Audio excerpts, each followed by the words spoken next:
This is Ken. Nice to meet everybody. Hi. He's with RISEUP Paranormal. He runs RISEUP, and he's going to talk to us today about the Pentagon's release on the UAPs. And he does have the document, and he's going to go over all of it with us. Okay, thanks. Thank you everybody for coming today. We'll try to break this down for you.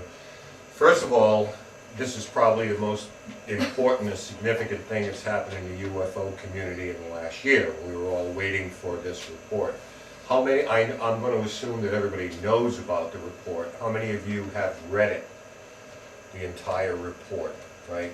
Or at least seen bits and pieces of it. Okay, so what we're going to break this down for you today. Now, how many people know about the briefing card? And I think probably not a lot. The briefing card basically is spokesmen for the DoD, Department of Defense, were given a briefing card with talking points on it. What they would have to address before this preliminary assessment was even released to the public.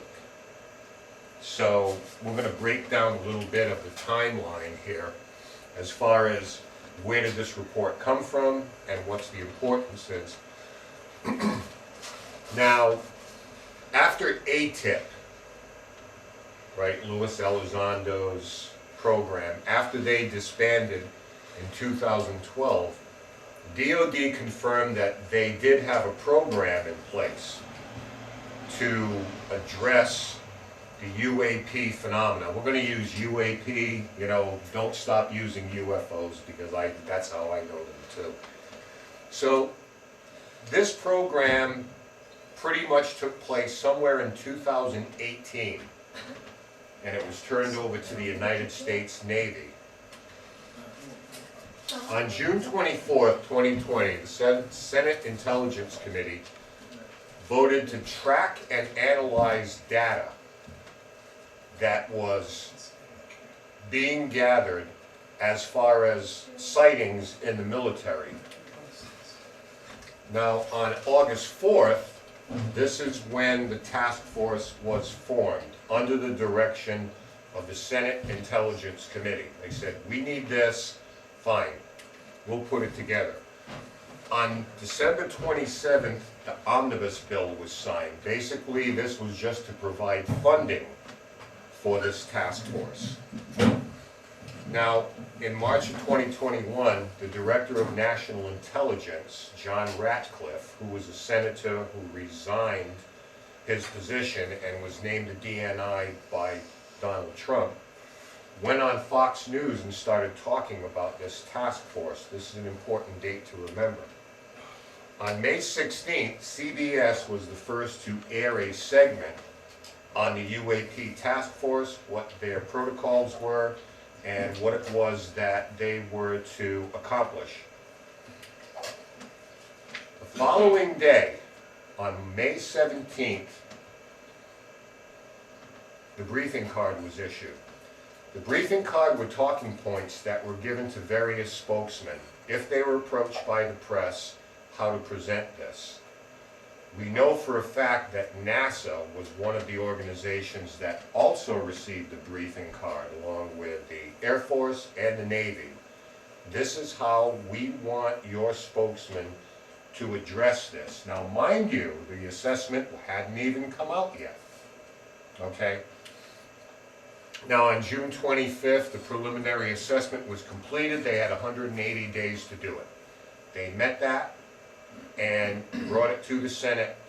These are our findings. This is what we're going to establish. This is our mission statement. So on July 2nd, we got it, about a week afterwards. Now, I want to cover this. It may be covered a little later on in this presentation. Is there a significance to July 2nd? Yes, there is. It was a Friday, and it was released at the end of business hours that day. And I believe, and a lot of people believe, it was done so the markets wouldn't fluctuate at whatever news that was going to be released.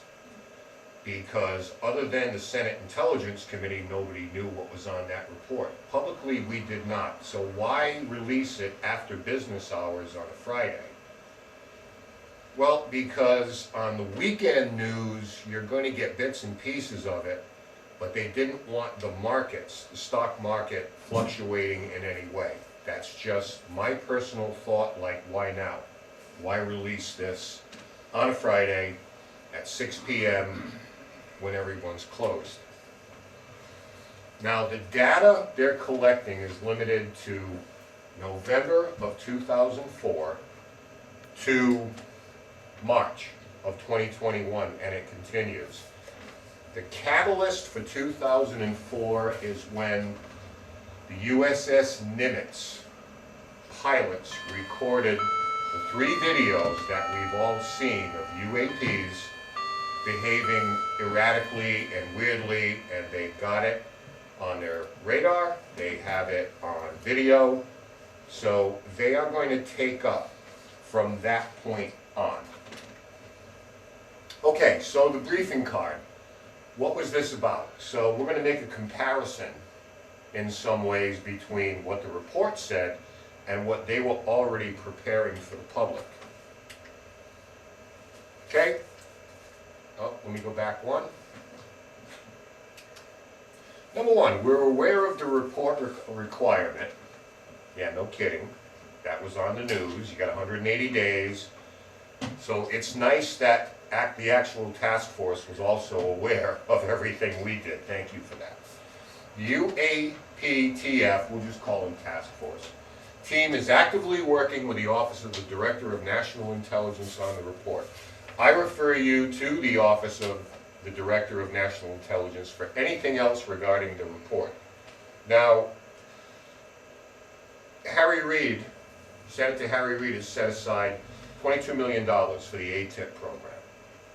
All right, that had already been done, and people like Bigelow, a lot of these people were involved. And they thought at that time ATIP was just a bunch of UFO enthusiasts and insiders that were working on this kind of thing. Essentially what happened is they are taking themselves off the hook and saying, if you want any information on this, you talk to Ratcliffe's office. We're not going to disclose anything. So you know how that goes. You just pass the buck down, down, down, down, down. We take reports of incursions into our airspace by any aircraft, identified or unidentified, very seriously and investigate each one. This is a typical message from the DOD. This is just to say, yeah, we take this seriously. Any incursion, any. Okay, we're going to get back to this later on, how this doesn't make a whole lot of sense. Safety of our personnel, security of operations are paramount concern. Another typical message about this phenomena. What this is doing is setting the stage for secrecy. Alright, they're giving you these talking points. It's like, oh, the safety of personnel. Now we're starting to get into the national security part of this. So you have to imagine first that I'm a spokesman when I read these things. This is what you're going to tell the public and the press. Okay, so keep that in mind as we toggle through these points. Okay, to protect our people, maintain operational security, safeguard intelligence methods, we do not publicly discuss the details of the task force, observations, the task force, or examinations. So what this is already doing, and this is on May 17th, that report is not coming out for another month, but they are basically already shutting the door on any information. We don't discuss the task force. Excuse me, why are we here today? Then what are we doing here today? I can tell you it exists, but we're not going to go into examinations. And this is the thing that's going to end up being infuriating to you, a lot of you, but we're just trying to enlighten you on this. So now, If you are in front of a camera or microphone and you are asked these questions, this is how you are going to respond. Has the department found any evidence of extraterrestrial technology? You know, eventually that question is going to come up. The examinations on UAP is still ongoing. The department does not comment on intelligence matters. Okay, so again, when did this become a matter of national security and the intelligence departments? Why are we here today? So again, we're setting the stage for, yeah, we're here today because you know about it, and that's about it. Do you have any comment on the remarks made by John Ratcliffe to Fox News about the upcoming UAP report? Whenever possible. I mean, you always try to palm it off on somebody else. We just say. As he was former DNI and the Office of the Director of National Intelligence has the lead on the UAP report, I refer you to them. That's all I'm giving you. I'm not going to really tell you much about that. Why did you establish the task force? Improve its understanding of, gain insight into the nature and origins of UAP incursions into our training ranges and designated airspace. We're focused on a data-driven approach to identify the source of the incursions. Okay, that's basically what we're going to do here, and that's fine. No qualms with that. Why did the Navy change its reporting guidelines to UAPs to allow reporting? What happened is it was a don't know, don't tell. And as you'll see as we go on, the Navy changed their approach to this eventually. But it doesn't jive with standard Navy policy, and we'll get into that. Using a data-driven approach, again. So now we're going to be much more scientific about everything. So there's phenomena from which we don't have sufficient data. No, you don't have a sufficient answer. So we're going to rely on the data we're going to collect. So we want to establish an environment, etc. and so forth, where our force feels comfortable reporting all observations so we can collect data, make informed determinations, and address our findings. When you see address our findings, just be aware this isn't a suggestion they will be addressed with you. They will address them internally. Becomes an internal matter. If you're asked, can you tell us anything about what the task force has found so far? We do not comment on intelligence matters. Another Jersey barrier, another roadblock in front of us. Okay, so we're getting nothing out of this. If you are asked, why can't you tell us anything about the UAPs or what the task force is doing? We do not provide information about operational or intelligence activities that would identify possible U.S. vulnerabilities. Okay, what vulnerabilities they're addressing is a pretty much open question, right? Considering they're encountering things that they don't know how to stop or monitor because they don't have the data.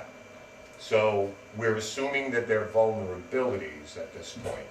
Again, they are leading you down the path of we can't tell you because this is an intelligence matter, a matter of national security, which that's all the Band-Aid they need.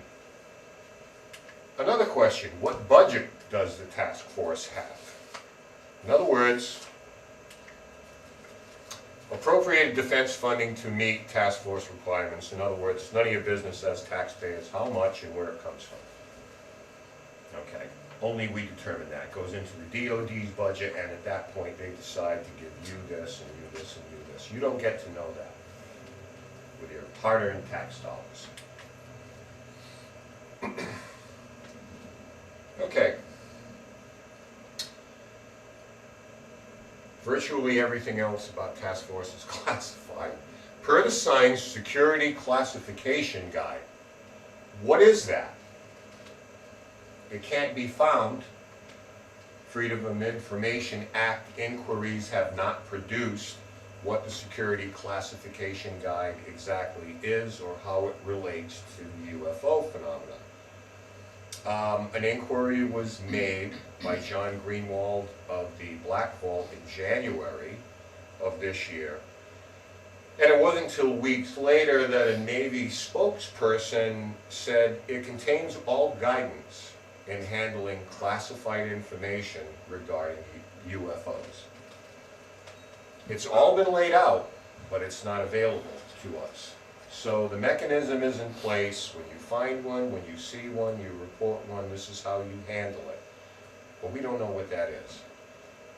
The requests are going to be ongoing to find out exactly what's in this document, but we don't have it yet. But when they say security classification guide, you're a reporter, you're like, what is that?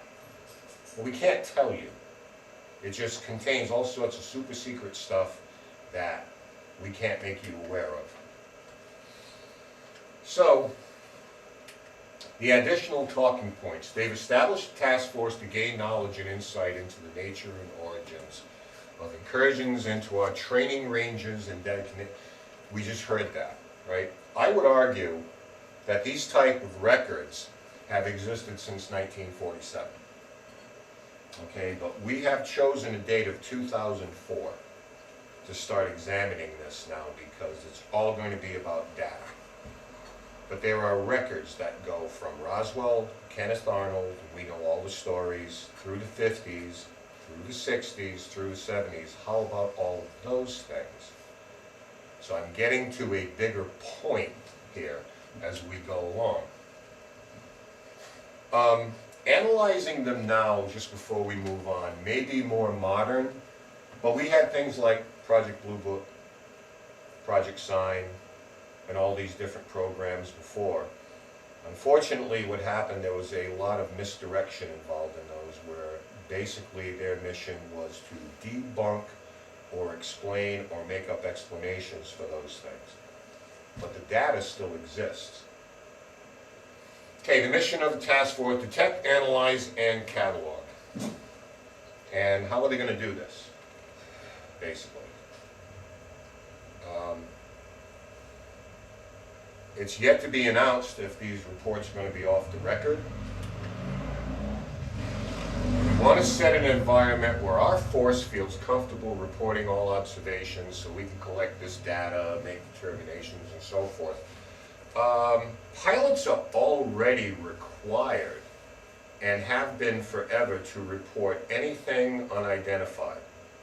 It's not a question of, oh, I don't want to say it was a UFO. You are required to report anything up there that you can't identify or may be a potential threat to the safety of your mission.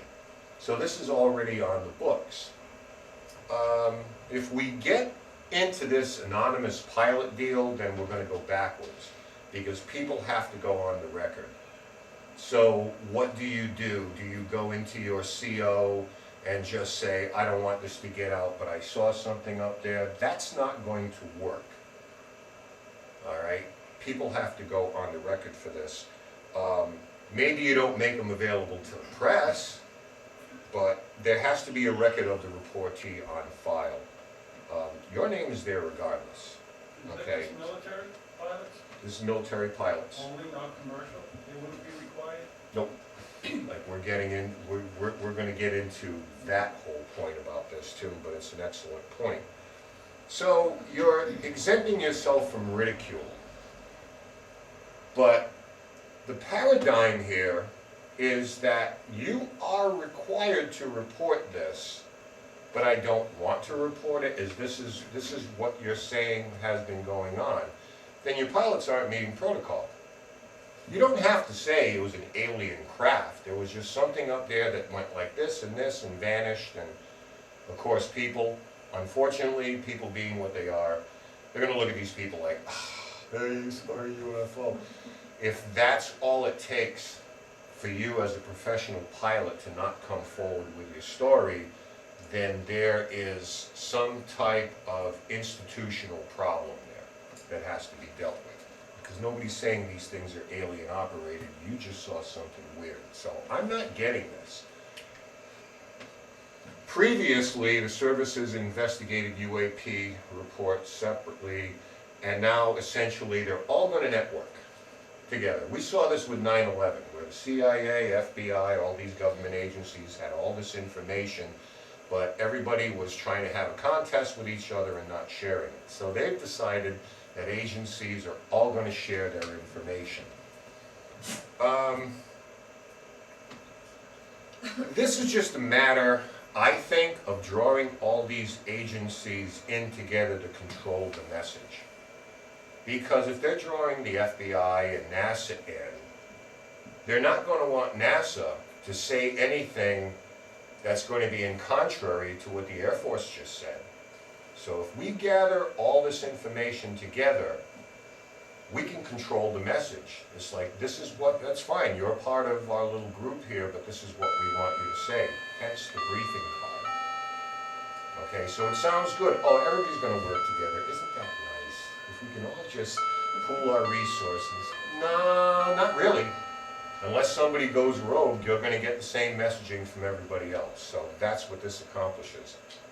Somebody will eventually go rogue. And then we're going to see what happens after that. Whether they're discredited or they take them seriously. So as they collect data, they're going to close the gap between identified and unidentified and avoid strategic surprise regarding adversary technology. Immediately, it's characterized as adversary technology. There has, to my knowledge, not been an invasion at this point. We know about the alien abduction phenomena, which is serious enough, but no one's declared war on us yet. So, just the word entitles the government to classify all information under this idea of adversary. Okay, so now it becomes a national security issue. So the other thing it does, it suggests potential weaponization. So I want to just make this clear about national security. When we're talking about this, what are we talking about in the interest of national security? They will admit that there is a percentage of these things they can't explain that do amazing things in the air. They can't catch them. They can't stop them. So national security as far as what? If this is an intelligent technology, we can't do anything about it. Here's national security. They've decided to land. We can't stop them. They're doing what they want. Everybody hide. Okay, that's what the military can do, because we can't figure them out now. But in the event that somehow we gain access to this technology, the first thing we're going to try to do is, how do we weaponize it? How do we make sure that we have it and somebody else doesn't? Because this is the way they think. Let's say, for example, how these craft are powered. There's no jet plumes. Are they using gravity, electromagnetic forces? How are they doing it? What's the propulsion system? They may gain access to free energy.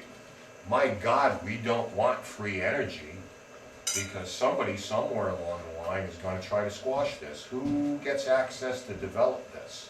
Is it the government? Is it AT&T?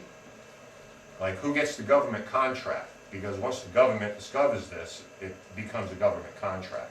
It's not free to anybody. Do you copyright the technology? How do we get a piece of it? How do all these energy corporations get a piece of it? And how does that affect our current knowledge of what energy is? Whether it's nuclear, whether it's fossil fuels, there's much more to this. So when they talk about secrecy, if we ever find this out, we just don't want you to have it. And we don't want anybody else to have it. So we're gonna protect ourselves saying, no, we found out that, how these things work. Ooh, how can we make our aircraft work the same way and not the Chinese or the Russians or the North Koreans, whatever the case may be. This is the lens through how the military looks at everything. How can we weaponize this? What's in it for us? So, a little word about the word adversary and national security. To maintain operations, again, this is just more of the same. We don't discuss publicly the details of either the observations or the examination of reported incursions into our training ranges or designated airspace. This is redundant. This includes any details of the task force and its activities. Again, tough luck, folks. So when everybody was waiting for the big revelation, when this report came out, clearly a month before we even saw it, they're like, this is how we're going to address this. So again, what are we doing here today? Why am I here from Fox News and MSNBC and CBS and ABC? So you can imagine the report we were going to get. So this is really interesting. If you actually get in front of a microphone, if asked about announcing the task force without further public discussion, we want the American public to be aware of the Department of Defense's efforts to preserve national security. Can't go into details, but just know that there's stuff up there. If someone presses you about what the task force has done so far, you're not going to get any details on what they may be learning in their examinations. We all need to be aware of safety concerns in this ever-changing operating environment. Again, this is really comforting. It's like there's stuff up there that presents a clear and present danger. We admit that, but we just can't tell you about it. Now, this is really interesting. If asked about the role of former DOD employee Louis Elizondo in the ATIP program, right? Because Elizondo has been on TV, he's got his own show, been on all the networks saying that I resign, I quit.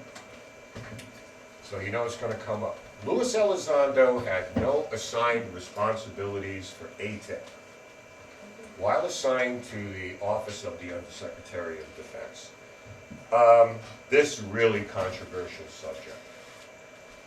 They can't find Elizondo's resignation letter.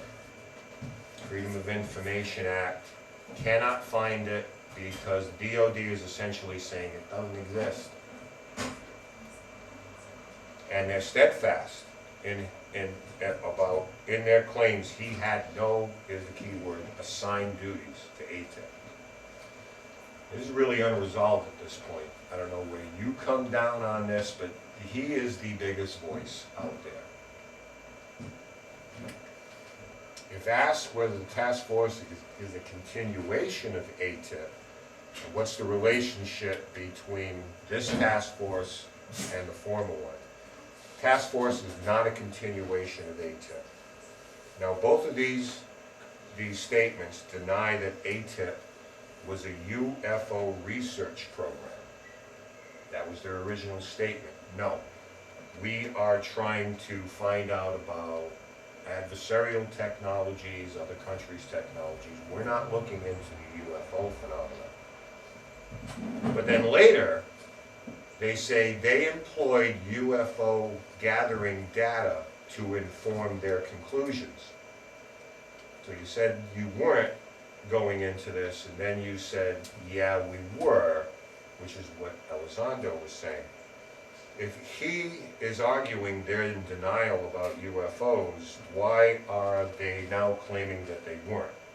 Oh, we were never in denial about the idea that there's something unidentified up there. So, like I said, they can't even tell if his complaint actually exists or not. I would love to know, we'd all love to know. I want to see the piece of paper, what was he claiming officially? So they continue to deny his role. If asked about the threat identification program and the $22 million, the purpose was to investigate foreign advanced aerospace weapon system. According to them, they're just worried about what China and Russia do, or North Korea, or the Iranians, nothing to do with UFOs. It helps us understand the threat posed by unconventional, or leap-ahead aerospace vehicles and the technologies that could have national security implications of the United States. Nothing to do with possible intelligent beings piloting these things. This is all about other countries and what they're doing. So again, they kind of reduce this down to a military issue. So now we get into the actual report.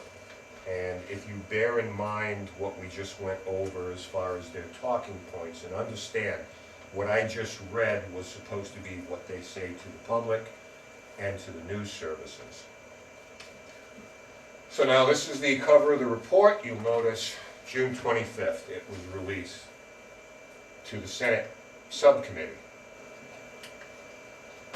Limited amount of high-quality reporting on UAP hampers our ability to draw further conclusions about the nature or intent of UAP.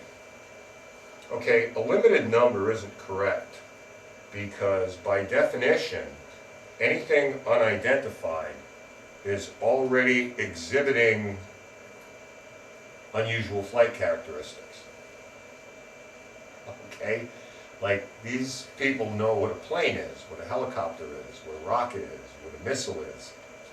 If they're already displaying unknown characteristics, by definition it's unidentified. We know that, no details are going to be provided on, what they're learning going forward. Most of the UAP do represent physical objects, given that a majority of UAP were registered across multiple sensors. Okay, different pieces of equipment corroborate each other. Like radar picks up something, we see it visually.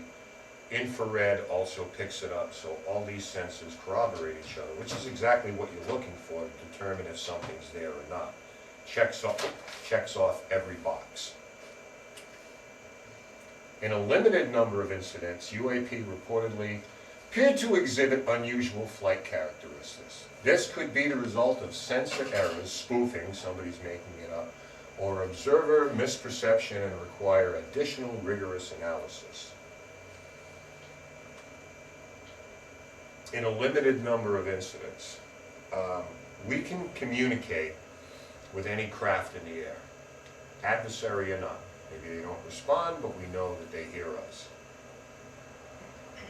There's been no radio communication with any of these objects to my knowledge. We never said identify yourself and we got bleep walk back. But aren't they saying by that last comment that what they saw off the Nimitz and what they saw off the East Coast was basically a result of sensor error, spoofing, or observer misperception, even though they released it on video? Well, we go back to it happened in 2004, right? Right. Released in 2017. Right. So because it went public, they had to actually admit these are physical objects in the air. What they're saying though is that it's only a limited number of incidents that.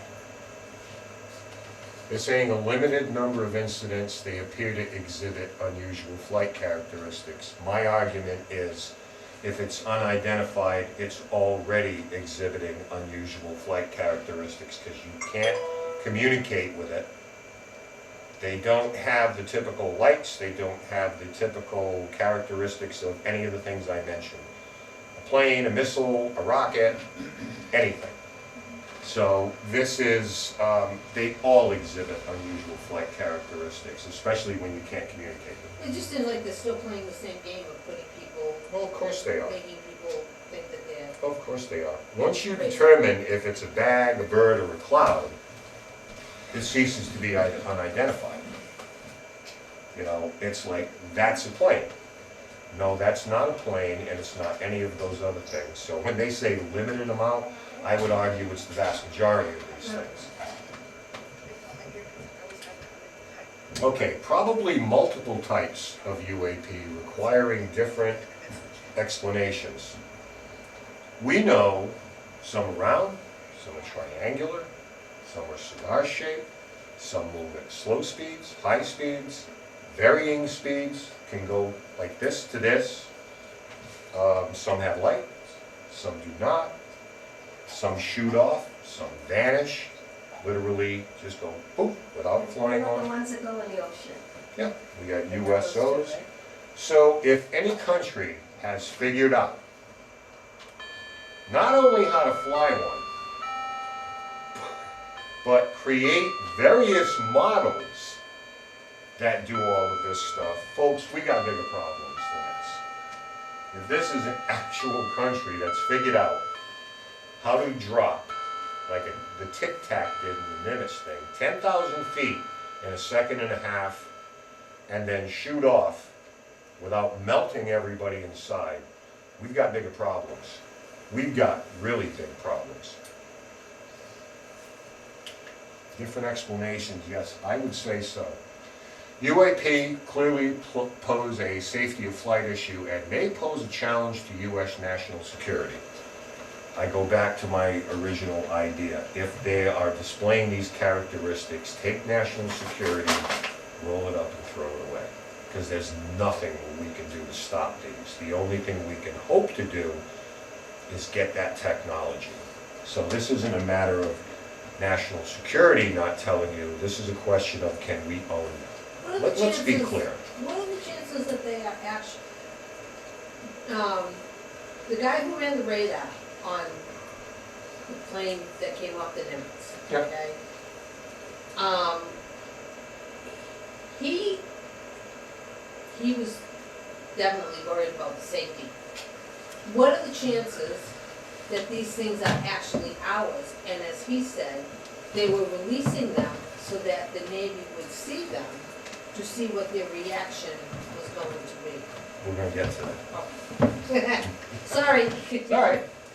Consistent consolidation of reports from across federal government. All right, so again, when they say the federal, they're talking about the military. Talking about Air Force, they're talking about Navy. et cetera and so forth. Relevant government data.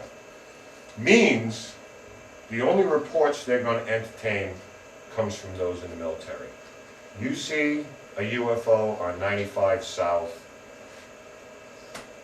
just do what you normally do, report it to MUFON, Newfork or something like that, because you're not gonna pick up the phone and call. They're not interested in civilian reports. They're interested in military reports. So they are basically wiping aside the vast majority of sightings that come in are from citizens. I mean, but we will take your tax dollars to fund the military program, because it's not that, oh, the pilots are more well-versed. Yeah, of course they are. They know more than I do about flying aircraft, but we can compartmentalize all this data we have into a government program. So not so much with you reporting this and saying, hey, we should send somebody out, take this seriously. Not going to do it. So what we learned, there is no standardized reporting mechanism for whom. MUFON has a standardized reporting mechanism. You know, you found that out in the MUFON handbook. They're standardized. Newfork has one. Again, we're talking strictly military. And let's not confuse no standards with picking something up on radar and somebody doesn't want to fill out the paperwork. Like, I don't want to tell anybody. That's not standardized reporting. When they say there is none, again, they just told you in the briefing card, pilots are required to report anything unusual up there and to abort their mission if they think that something up there poses a threat to them, their airplane, or whoever's under their charge flying with them. So no standardized reporting, it already exists as far as I'm concerned. The Navy established one in March 2019. They took over from ATIP, and this was 2017, a year and a half, 2 years after the minutes video was released. Majority coming in the last 2 years as the new reporting mechanism became better known to the military aviation community. This is like one of those, yeah, but this time we really mean it type statement. I know I was telling you before, but now we were lying then, but we're not lying now. So, there's a record of every UFO that's ever flown over a military facility, particularly if they house nuclear capabilities. It's there.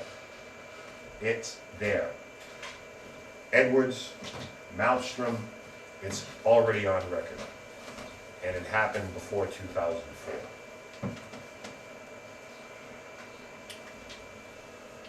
"144 reports originated from government sources between 2004 and now. Probably increased a little bit, who knows. Of these, 80 reports involve observation with multiple sensors. That's great. That's a pretty good percentage, a little more than 50%. Right? So you got infrared, you got radar, you got visual sightings. All these sensors picked up something. That's pretty good. Okay. So 80 out of 144 result in multiple corroboration. So they interrupt training or military activity. And you never had a standardized reporting mechanism in place? I mean, I don't see anybody that says idiot written on their foreheads. You've got multiple sensors, but you didn't have any standardized reporting. These things are on record. Stop. Reputational risk may keep many observers silent. The reputational risk is, whose fault exactly is there a reputational risk involved? Whose fault is that? Why aren't these pilots coming forward for fear of ridicule? And whose fault is that exactly? Ours? We want them to come forward. So if they're going to be ostracized, who's to blame for that? Right? Is that going to go away now? Like it's going to be embraced because the Navy or the government said, no, we want you to come forward. So they're not going to get ridiculed, they're not going to get teased, they're not going to be laughed at. That's going to end now. It's all going to be taken seriously. Is it going to be taught in flight school now? What to do if you encounter a UFO? Can you imagine the instructor? Okay, guys, you know, I'm supposed to talk about this because it's in the curriculum now, and the government wants, okay, if you see a UFO, and everybody chuckles, so it starts very, very early. And a culture starts to develop. You don't talk about these things. How's that going to be received? It's like, you know, is it all anecdotes? And, you know, how are anecdotes, stories, right, with no accompanying data considered scientific anyway? Like, a lot of what we do has to deal with ghosts and things like that. So somebody says, I saw a ghost. Okay, I take your report seriously. But if I can't collect any data, if I record nothing, if I document nothing, what we have is a story. It's not scientific. I need to know if there's environmental changes and a lot of other stuff. Other than that, it's just a personal experience. So a pilot says, I want you to tell me, it's like they show up on radar now, get a picture of it now, show up on infrared now, but I saw it and it was doing this. There's nothing scientific about that at all.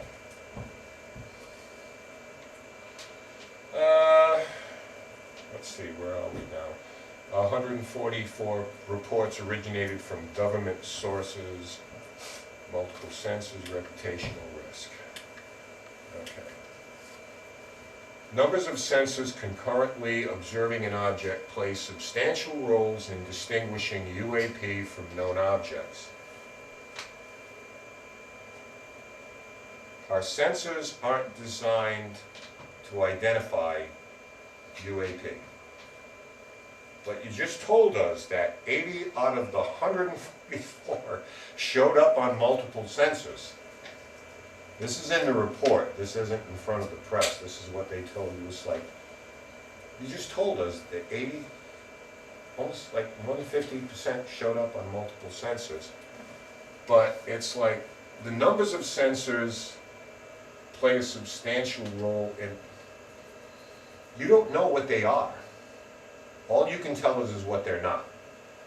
Plastic bag, a bird, a cloud, planet Venus, and all the rest of this stuff. So, double talk.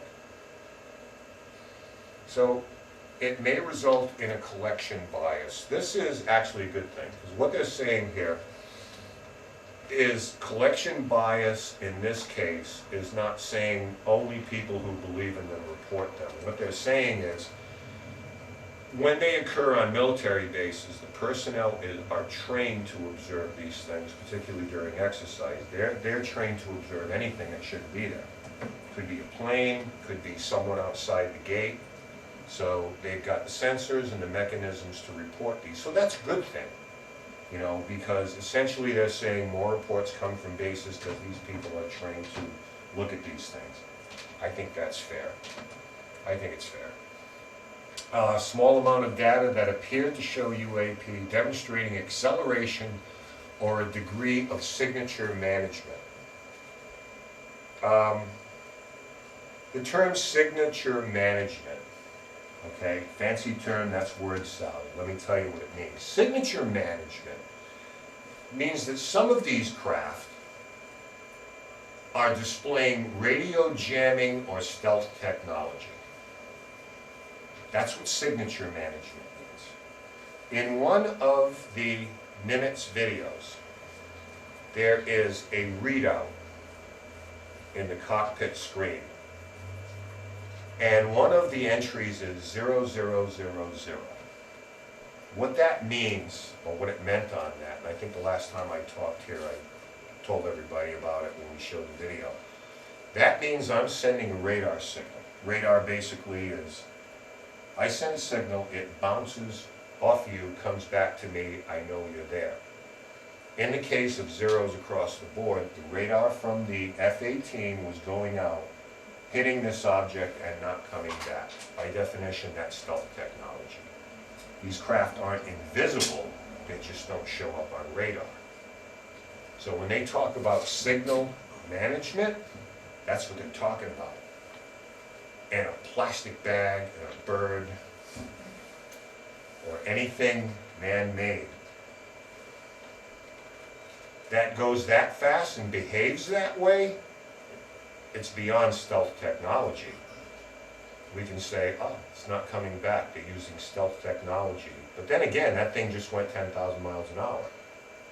So you combine those two, and that's a problem, obviously.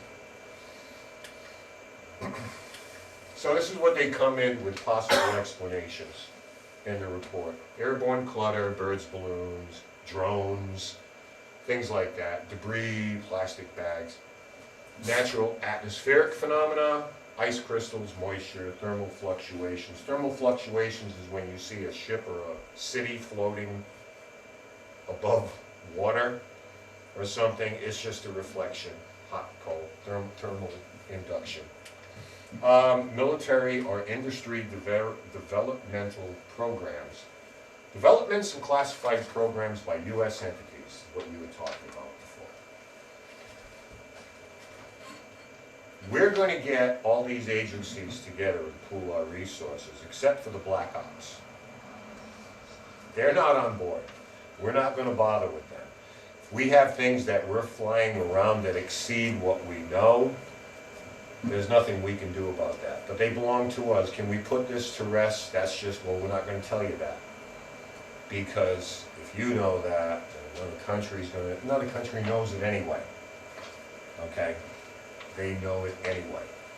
So they're saying basically, we are the government, the US government has created technology, it's far beyond anything we know, but we don't know anything about it, because that's a whole different department. Now we get into the Area 51, the Area 52, things that the President of the United States can't walk into, and is told, well, they could, but I think somewhere along the line they're told,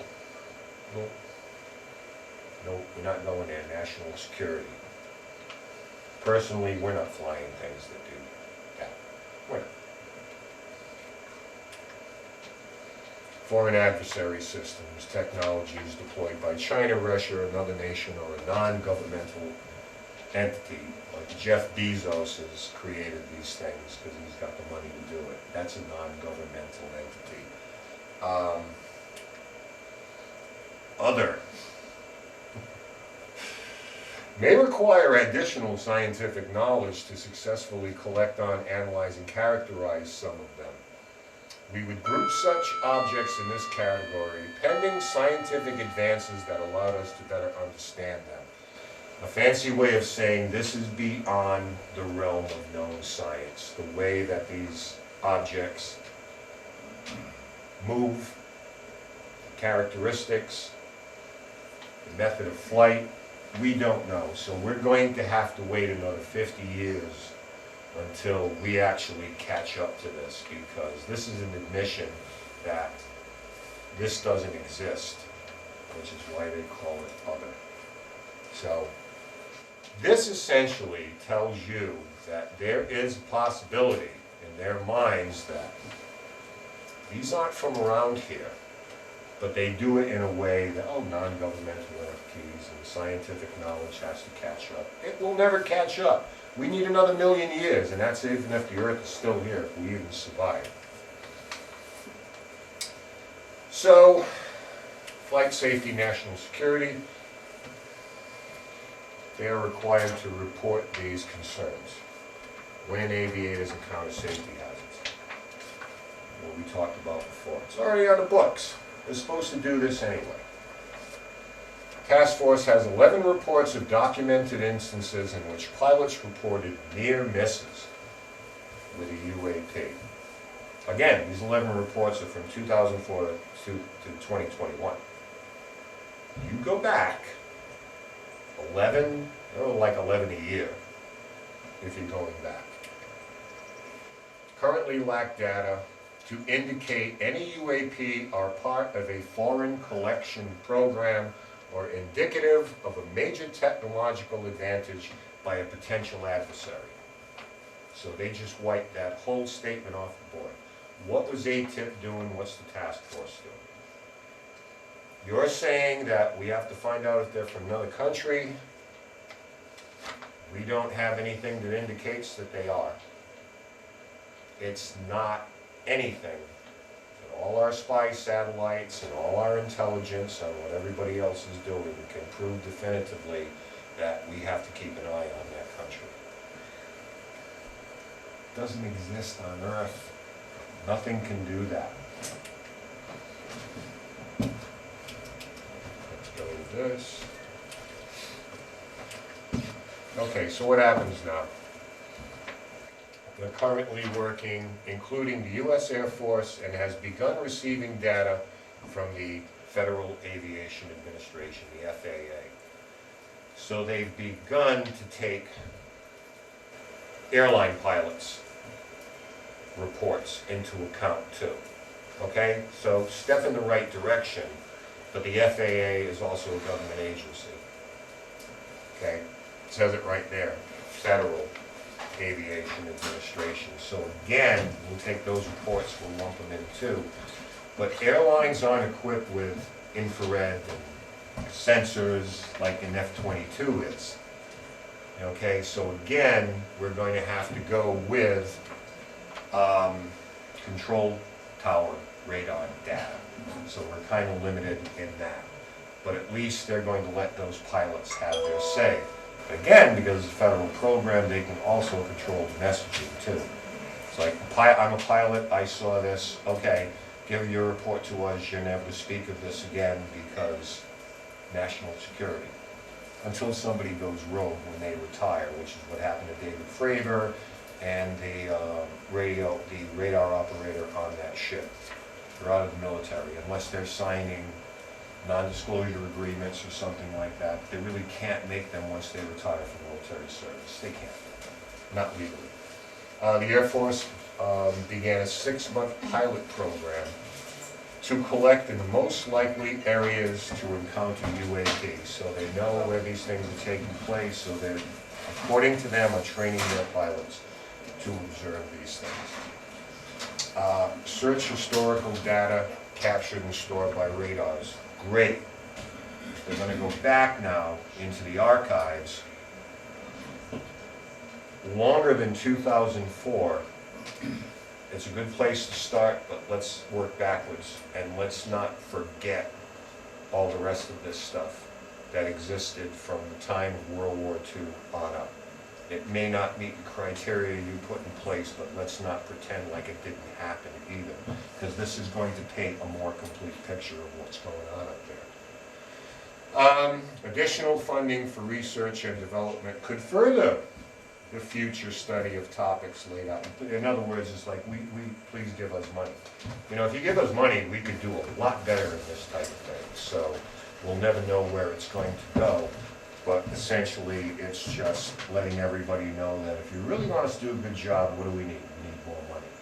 Unfortunately, we never know where that money goes. Once it goes into the $780 billion Department of Defense Pentagon budget, they give it out as they please, and everybody winds up and just, you know, has a wrestling match over who gets, you know, what amount of money. So that's pretty much the document in 2 parts, already preparing to tell us what they think we need to know, and then what they actually want us to know.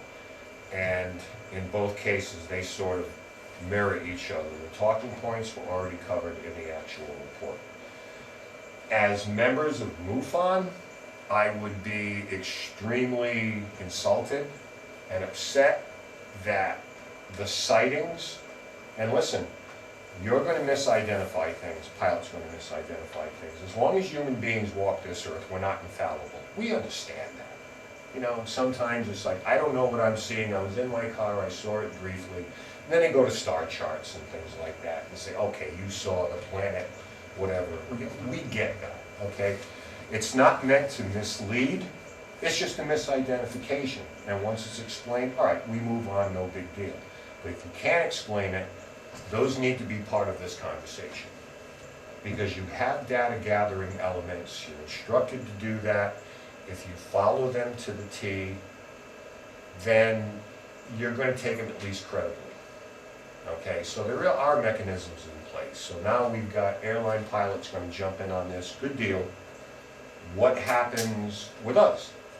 We get a bunch of Project Blue Books and Project Signs, where somebody is out to just basically run you through the ringer until they can't challenge what it is that you're saying. Okay, so maybe we need something more. See, this is where civilian organizations are great, because you can't be silenced. They don't tell you, this is what you need to hear. We don't control the message. So this is why groups like going back to NICAP, Newfort, MUFON obviously, this is where you're important, because they can't control your message.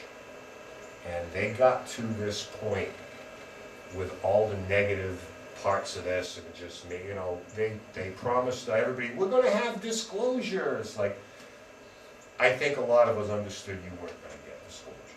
It's very disappointing. But the reason we got here in the first place is because of the civilian population.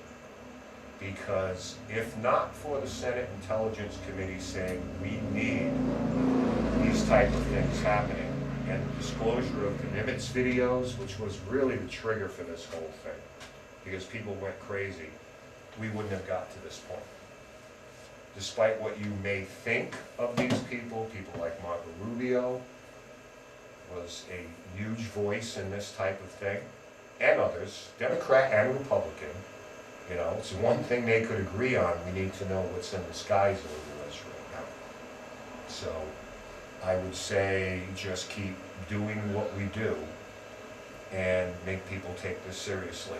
Because we at least got to this point, even though it's a lot of gibberish and word salad and double talk and you're not gonna tell us anything, we at least got to the point where it's the first step to having these things declassified to the point that we know the interest that we have in this may not be for nothing, you know, but there is, take it out of this anyway, that there is an admission, I know it's national security and we can't tell you, but there is an admission that, if nothing else, they're saying the same things you are.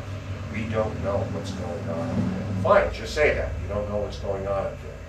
The idea that people will panic, the markets will crash, religion will, no it won't. No it won't. It won't. Because if they wanted us at this point, they'd have taken us already.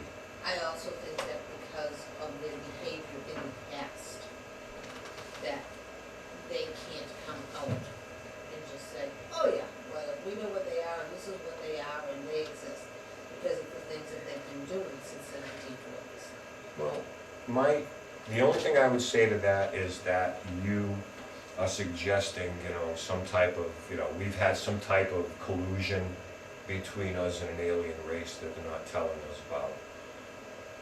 My idea was, how are we better for it? Because if they wanted to wipe us out, they would have done that. If they're talking to us, that means that maybe they're trying to help us. In what way? We've never been in worse shape. It's like whatever you're telling us isn't working. Okay, so that would be like, so what's the purpose of this alliance? Is it just that please leave us alone and don't kill us? Like, okay, what's in it for them? We're going to get better? We're not. Like, we're going to stop nuclear proliferation? We're not. We're going to stop fighting and stop wars? We're not. So what's the collusion all about?